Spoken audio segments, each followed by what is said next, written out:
পশ্চিমবঙ্গের কলকাতায় পরিকল্পিত ও নৃশংস হত্যাকাণ্ডের শিকার হয়েছেন ঝিনাইদহ ৪ আসনের সংসদ সদস্য আনোয়ারুল আজিম আনার। তাকে কলকাতার নিউ টাউনে সঞ্জীবা গার্ডেনের একটি ফ্ল্যাটে শ্বাসরোধ করে হত্যার পর লাশ টুকরো টুকরো করে ট্রলি ব্যাগে ভরে অজ্ঞাত স্থানে নিয়ে ফেলে দেয় হত্যাকারীরা। সন্দেহ তালিকায় উঠে এসেছে শিলাস্তি রহমান নামের এক তরুণীর নাম।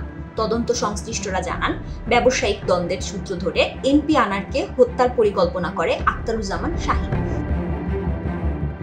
এছাড়া শিলাস্তি রহমান নামের এক তরুণীর নামও এ ঘটনায় সন্দেহভাজনের তালিকায় আছেন।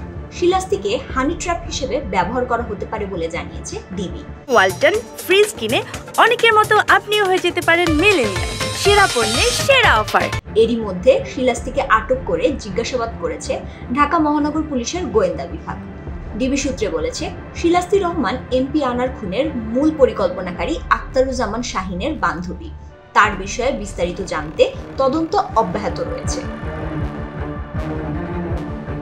কলকাতার একটি সূত্রে জানায় যে ফ্ল্যাটে এমপি আনারকে খুন করা হয়েছে ১৩ই মে সেখানে ২ জন পুরুষ ও ১ জন নারী প্রবেশ করেন।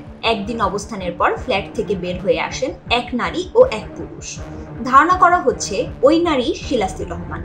১৩ই মে তিনি আমানুল্লাহ ও এমপি আনারের সঙ্গে ফ্ল্যাটে ঢুকে থাকতে পারেন। ঢাকার ডিবি সূত্র বলছে, তাদের ধারণা ওই নারী শিলাস্তি রহমান, কারণ তিনি ১৫ই মে বিমানে দেশে ফেরেন। তার সঙ্গে দেশে ফেরেন মূল কিলার আমানুল্লাহ।